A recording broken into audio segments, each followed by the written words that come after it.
देखो प्रश्नावली 9.1 का 7वां नंबर क्वेश्चन। बिंदु के एक बिंदु से एक 20 मीटर ऊंचे भवन के शिखर पर लगी एक संचार मीनार के तल और शिखर के उन्नयन कोण क्रमशः 45 और 60 डिग्री है। मीनार की ऊंचाई ज्ञात कीजिए। ठीक है ना।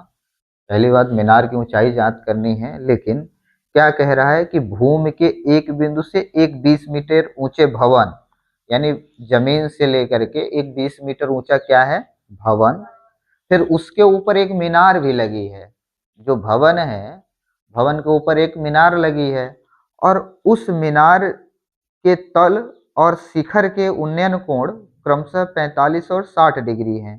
मीनार के तल यानी कि जमीन और शिखर यानी जो मीनार है, मीनार के निचले वाले हिस्से का और शिखर मतलब ऊपर वाले हिस्से का उन्नयन कोण क्रमशः 45 और 60 है। तो मीनार की ऊंचाई ज्ञात कीजिए। ठीक है ना। देखो क्या होगा, पहले हम लोग एक भवन बना लेते हैं।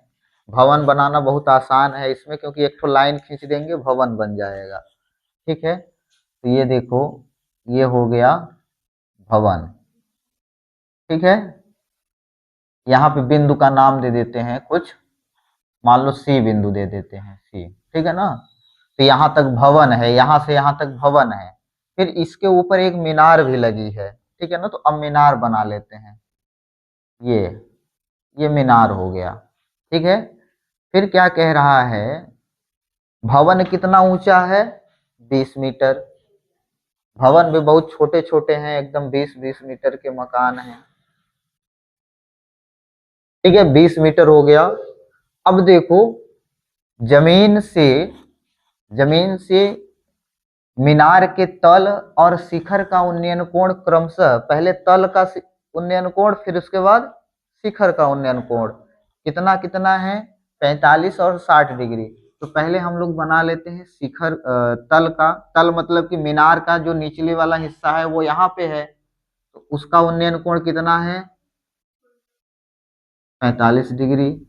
फिर कह रहा है कि उसके शिखर का उन्नयन कोण, यानी शिखर ये हो गया, एकदम टेढ़ा हो जाती है लाइन, टेढ़ी।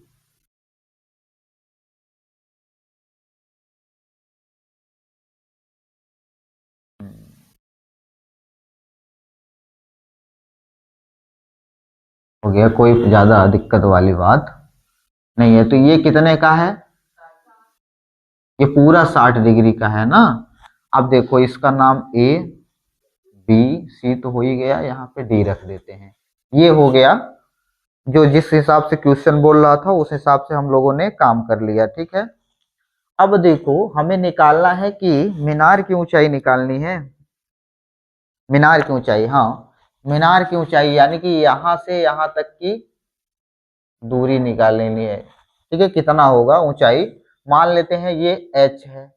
कितना है, h। और यहाँ से लेकर के यहाँ तक तो दिया ही है, 20 है। ठीक है ना, कोई दिक्कत है। अब देखो, सबसे पहले इसके लिए हमको आधार की भी जरूरत है, यानी कि आधार ये भी निकालना पड़ेगा, तब जा करके ये निकलेगा। ठीक है ना। दो कंडीशन, दो बार हम लगाएंगे समकोण त्रिभुज में। एक तो ये समकोण त्रिभुज नाम लिख लेते हैं, पहले मान लेते हैं, माना मीनार की ऊंचाई बराबर h मीटर। मीनार की ऊंचाई कितनी है, h मीटर। भवन की ऊंचाई कितनी है, भवन की ऊंचाई बराबर 20 मीटर। ठीक है ना। अब देखो, सबसे पहले लगा लेते हैं समकोण त्रिभुज। समकोण समकोण त्रिभुज, कौन सा त्रिभुज, ए बी सी। समकोण त्रिभुज ए बी सी में, एबीसी में कोण कितना दिया है, 45 डिग्री। तो टेन 45 डिग्री बराबर, टेन का सूत्र होता है लंब बटा आधार। टेन का क्या सूत्र होता है, लंब बटा आधार। अब देखो, लंब इसमें कितना दिया है, लंब बीसी और आधार ए बी। यहां से मान रख लेते हैं। टेन 45 का मान कितना होता है, टेन 45 का, टेन 45 का मान 1। लंब जो है BC वो कितना दिया है 20। आधार को हम लोग x मान लेते हैं कि आधार कितना है x, और AB कितना है x। तो अब तिर्यक गुणा करेंगे तो x बराबर आ जाएगा सीधे 20 मीटर। कोई दिक्कत है? यानी आधार कितना आ गया 20 मीटर। अब देखो हमें निकालना है h। आगे काम कर लो। त्रिभुज, समकोण त्रिभुज, समकोण त्रिभुज कौन से त्रिभुज में? ए बी डी में। समकोण त्रिभुज ए बी डी यानी कि बड़े वाले में, ठीक है ना, ए बी डी, और इसका कोण 60 डिग्री है। ठीक है, कोई दिक्कत? आगे देखो टेन 60 डिग्री बराबर होगा वही लंब बटा आधार। तो इस बार लंब क्या हो जाएगा बी डी। टेन यानी कि लंब हो गया बी डी, आधार क्या हो जाएगा ए बी ही होगा। तो ये हो गया ए बी। टेन 60 का मान कितना होता है √3। अब देखो BD जो है, ये BD यानी यहां से यहां तक की लंबाई है, तो ये 20 भी और इसको भी जोड़ना पड़ेगा दोनों को। इसको और इसको दोनों को जोड़ेंगे तब ना BD की लंबाई निकलेगी, क्योंकि मीनार और भवन को जब हम जोड़ देंगे तब जा करके ये BD की लंबाई मिलेगी। ठीक है, क्योंकि पूरा। तो अब देखो BD की लंबाई कितनी होगी 20 प्लस h, और AB की लंबाई कितनी होगी x, यानी आधार निकाल चुके हैं हम लोग, तो क्या हो जाएगा 20। कोई दिक्कत है? अब देखो आगे इधर कर देते हैं, तिर्यक गुणा कर देंगे तो ये हो जाएगा 20 √3 बराबर 20 प्लस h। कोई दिक्कत है इसमें? अब देखो 20 को बराबर के इधर ले आओ तो ये हो जाएगा 20 √3 और माइनस 20 बराबर h। अब देखो आगे क्या करें, कॉमन निकाल लें, दोनों में है। जैसे इस पद में भी 20 है और इस पद में भी 20 है, तो 20 कॉमन आ जाएगा। तो जब कॉमन आएगा तो बचेगा कितना √3, और यहाँ पे कुछ नहीं बचा तो 1 बचा, और बराबर h, यानी कि h बराबर 20 √3 माइनस 1। अतः अब देखो h का ही तो मान निकालना था। अतः मीनार की ऊंचाई बराबर 20 √3 माइनस 1 मीटर है। कोई दिक्कत है इतने में? समझ में आया कैसे कैसे निकाले हैं क्या क्या? मेन चीज यहाँ पे होता है कि हम क्वेश्चन को समझें और चित्र बना लें।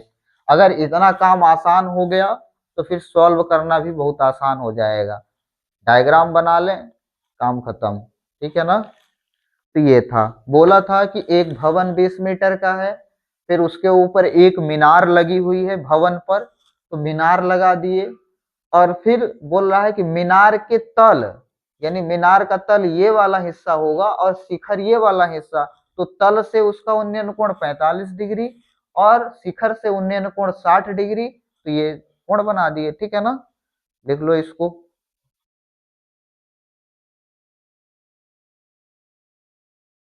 क्वेश्चन नंबर 8, एक पेंडेस्टल के शिखर पर एक 1.6 मीटर ऊंची मूर्ति लगी है। भूमि के एक बिंदु से मूर्ति के शिखर का उन्नयन कोण 60 डिग्री है, और उसी बिंदु से पेंडेस्टल के शिखर का उन्नयन कोण 45 डिग्री है। पेंडेस्टल की ऊंचाई जांच कीजिए। मान लो पेंडेस्टल कोई चीज होगी, या फिर किसी मीनार उनार, कोई खम्भा, या फिर कुछ किसी भवन उवन का नाम होगा, तो पेंडेस्टल है। और पेंडेस्टल के शिखर पर एक 1.6 मीटर ऊंची मूर्ति लगी है। तो पहले तो हम लोग पेंडेस्टल बना लेते हैं। और जैसे कि हमने बताया कि भवन ओवन बनाना हो, चाहे मीनार बनाना हो, चाहे टावर बनाना हो, बड़ा आसान है। एक तो लाइन खींच देंगे, कह देंगे कि ये पेंडेस्टल है। ठीक है ना? ये हो गया पेंडेस्टल। अब इसके शिखर पर मान लो ये यहाँ से यहाँ तक पेंडेस्टल है। ठीक है? इसके शिखर पर 1.6 फीट 1.6 मीटर ऊंची मूर्ति लगी है। तो मूर्ति लगा लेते हैं एक तो। ठीक है ना? ये मूर्ति हो गई। ठीक है, नाम दे देते हैं इसका सी और इसका डी। अब देखो क्या कह रहा है कि भूमि के एक बिंदु से मूर्ति के शिखर का उन्नयन कोण, यानी मूर्ति के शिखर, ये मूर्ति हो गई यहाँ से यहाँ तक, इसके शिखर मतलब ऊपरे वाला हिस्सा, तो शिखर का उन्नयन कोण भूमि के एक बिंदु से कितना है, 60 का है। तो इसके बना लेते हैं, ठीक है। ठीक है, ये भूमि के एक बिंदु से इसका 60 डिग्री का हो गया। अब कह रहा है आगे वाले स्टेप में कि उस बिंदु से पेंडस्टल के शिखर का उन्नयन कोण। अब इसी बिंदु से पेंडस्टल के शिखर, यानी पेंडस्टल का शिखर ये होगा, तो इसका उन्नयन कोण कितने का है, 45 डिग्री का है। तो ये 45 डिग्री इसका मान हो गया और इसका पूरे का मान 60 डिग्री हो गया।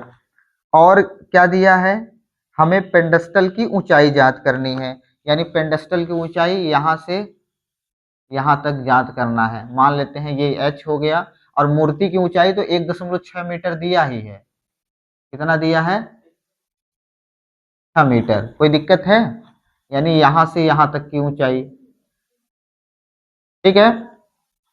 हमें निकालना है पेंडस्टल की ऊंचाई, निकाल लेते हैं, कोई दिक्कत नहीं है। नाम दे देते हैं ए, बी, सी और ये डी। मान लेते हैं पेंडस्टल की ऊंचाई, माना पेंडस्टल की ऊंचाई बराबर h मीटर, और मूर्ति की ऊंचाई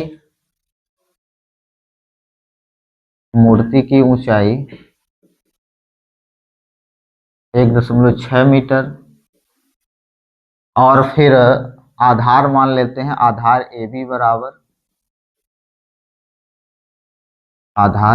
बराबर x मीटर।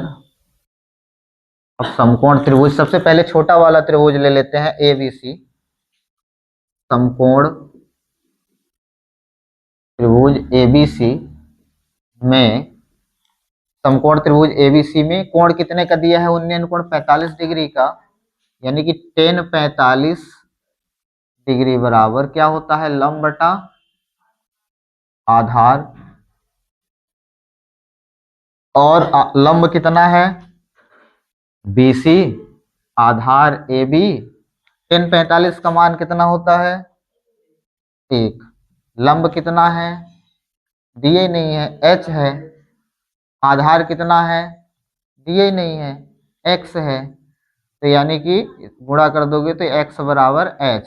इसको समीकरण 1 बना सकते हो, यानी कि x का जो मान आएगा वही h का मान होगा, h का जो मान आ गया वही x का मान होगा, ठीक है ना। अब देखो दूसरी वाली त्रिभुज को लेते हैं। दूसरा त्रिभुज क्या हो जाएगा, समकोण त्रिभुज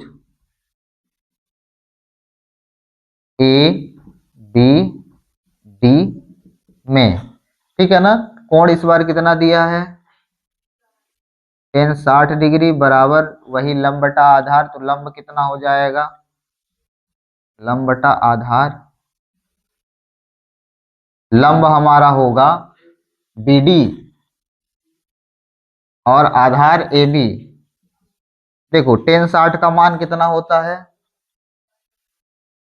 √3। अब BD कितना होगा, BD तो यानी कि यहां से यहां तक की दूरी होगी, ऊंचाई होगी, यहां से यहां तक की ऊंचाई। तो यानी इसको और इसको जोड़ना पड़ेगा दोनों को। तो h+1.6 और बटे में x होगा, होगा कि नहीं होगा। अब देखो तिर्यक गुणा करो, तिर्यक गुणा कर दोगे तो क्या हो जाएगा, x√3 बराबर h+1.6 है। कोई दिक्कत। अब देखो x के जगह पे हम h रख सकते हैं समीकरण 1 से। ये जो समीकरण 1 बनाए हैं तो x के जगह पे h रख लेंगे, क्योंकि हमें h का मान भी निकालना है, और x बराबर h दिया भी है, यानी निकाल चुके हैं हम लोग। तो यहाँ पे x के जगह पे h, और √3 को उधर ले जाएं या फिर ना ले जाएं, चलो अभी नहीं ले जाते हैं। √3 बराबर h+1.6, ये h कहाँ से आ गया, इसको लिख सकते हैं समीकरण 1 से। अब देखो h को बराबर के इधर ले आए, ये वाला जो h है बराबर के इधर ले आए तो ये हो जाएगा h under root 3 minus h बराबर 1.6। h को कॉमन निकाल लें, दोनों में है तो h जब कॉमन निकलेगा तो बचेगा कितना, अंडर रूट 3 माइनस 1। तो अब अंडर रूट 3 माइनस 1 को बराबर के उधर ले जाएं, उधर जाएगा तो बटे में हो जाएगा, तो h बराबर 1.6 बटे अंडर रूट 3 माइनस 1। ये हम लोगों का आंसर आ गया। यही आया है कि परमेयीकरण भी करना पड़ेगा, थोड़ा देखो, नहीं तो परमेयीकरण कर देंगे कुछ और आ जाएगा। ठीक है, हाँ किस, ठीक है ना। अब देखो परमेयीकरण भी करना है तो परमेयीकरण कर देते हैं।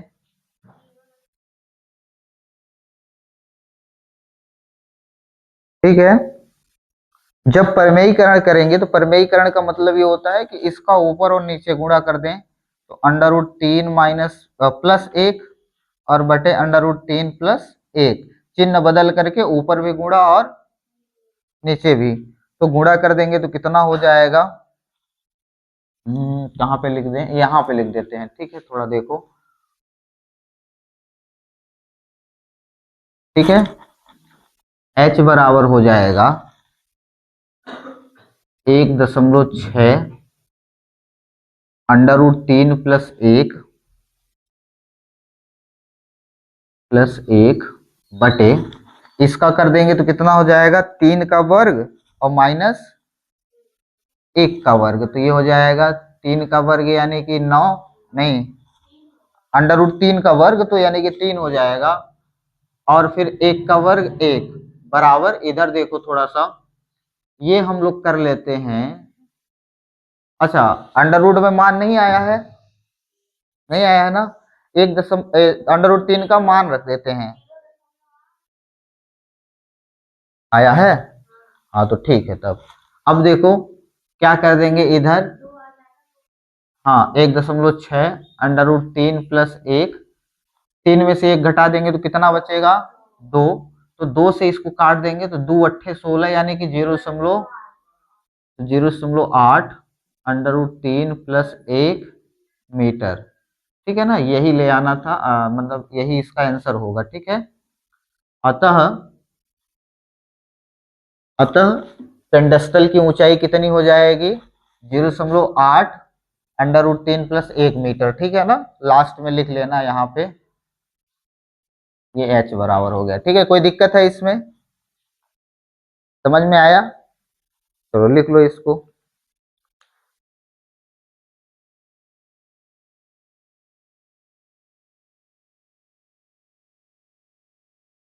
चलो देखो क्वेश्चन नंबर 9, एक मीनार के पाद बिंदु से एक भवन के शिखर का उन्नयन कोण 30 डिग्री है और भवन के पाद बिंदु से मीनार के शिखर का उन्नयन कोण 60 डिग्री है।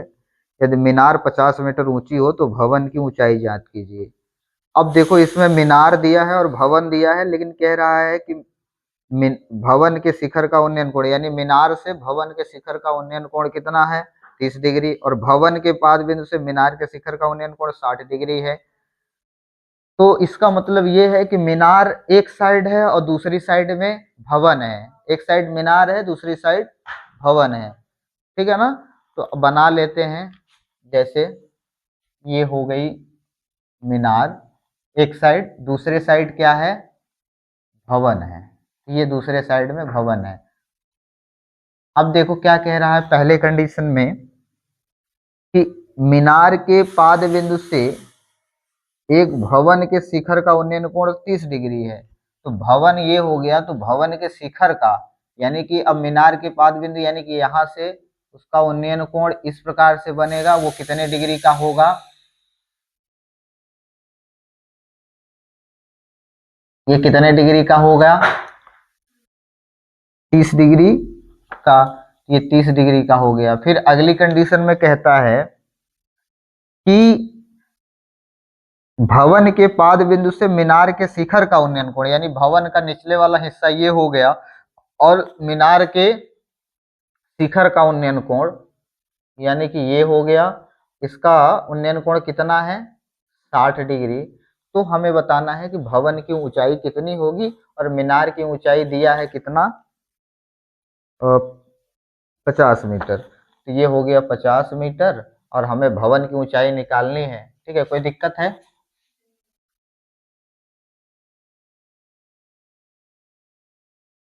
ठीक है ना। अब देखो, हमें निकालना है, ये भवन है तो मान लेते हैं कि भवन की ऊंचाई h है, और फिर आधार हमारा x है। ठीक है, चलो देखो इधर मान लेते हैं, माना माना भवन की ऊंचाई, भवन की ऊंचाई बराबर h मीटर, आधार नाम रख देते हैं इनका, मान लो ये हो गया A, B और C, D। ठीक है ना। अब देखो, तो आधार बराबर, आधार AB बराबर x मीटर। ठीक, आधार AB x मीटर हो गया। सम और हमें मीनार की ऊंचाई कितना दिया है, मीनार की ऊंचाई बराबर 50 मीटर। ठीक है ना, कोई दिक्कत? आगे देखो, कौन सा त्रिभुज लगा दें, समकोण त्रिभुज, समकोण त्रिभुज। कौन सा समकोण? कोई भी, पहले हम लोग ले लेते हैं ए बी सी, समकोण त्रिभुज ए बी सी में। अब देखो एबीसी में कोण कितना दिया है, एबीसी बन कहाँ पे रहा है पहले ये देखें, ए बी सी, यानी कि कोण ये 60 डिग्री का दिया है। ठीक है ना, और लंब ये हो जाएगा, आधार ये हो जाएगा, तो टेन 60 डिग्री बराबर, टेन 60 डिग्री बराबर सीधे ए बी बटा लंब और आधार ए बी, सॉरी ए सी बटा ये। कोई दिक्कत है यहाँ समझने में? ए सी जो है वो लंब है, ए बी जो है वो आधार है। टेन 60 का मान कितना होता है, √3, और ए सी का मान 50 दिया है, ए बी एक्स है। अब देखो प्रक्षांतरण कर देंगे तो ये हो जाएगा x√3 बराबर 50। इसका मतलब x बराबर 50 √3, और परमेयीकरण करने पर भी ये 50 3 से तो कटेगा ही नहीं, तो इसलिए ये समीकरण 1। अब दूसरी बार दूसरा त्रिभुज ले लें, तो दूसरा समकोण त्रिभुज।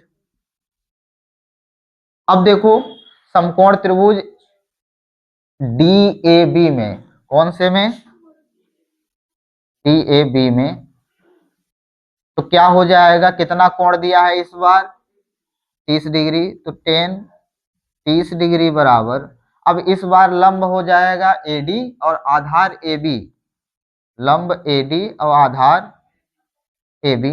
टेन 30 का मान कितना होता है, टेन 30 का मान 1/√3, और AD तो h दिया है, और AB कितना दिया है, x दिया है। ठीक है ना, तो अब क्या कर लें, तिर्यक गुणा करेंगे तो ये हो जाएगा x बराबर h√3। ठीक है ना, कोई दिक्कत है? अब देखो क्या करेंगे,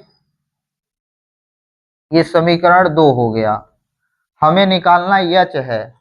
अब देखो x का मान इतना भी है, x का मान इतना भी है, इसका मतलब ये आपस में दोनों क्या है, बराबर है। या फिर ये कह सकते हैं कि x के जगह पे x का मान रख दें, या फिर समीकरण 1 और 2 से डायरेक्टली लिख सकते हैं, समीकरण 1 व समीकरण 2 से। ये हुआ। देखो आगे क्या होगा, x के जगह पे h√3 बराबर, इधर 50 बटा दिया ही है, 50/√3, कोई दिक्कत है? अब ये जो √3 है उधर जाएगा तो गुणे में हो जाएगा, सॉरी गुणे में है तो उधर जाएगा तो भाग में हो जाएगा, तो ये होगा h बराबर 50/√3 और ये वाला √3 गुणे में आ गया इसके, तो ये हो गया h बराबर 50/√3 से √3 का गुणा होगा तो रूट हट जाएगा, बचेगा कितना 3। अब 50 में 3 का भाग दे लो तो कितना होगा, 3 एक कम 3 बचा हो 20 हो गया, 3 छंग 18, फिर बचा ये यानी कि 16.66 मीटर, कितना आ गया, यानी भवन की जो ऊंचाई है वो कितनी आ गई 16 कोई दिक्कत है समझने में, कोई दिक्कत हो तो बताओ, ठीक है ना, इस तरीके से लिख लो इसको।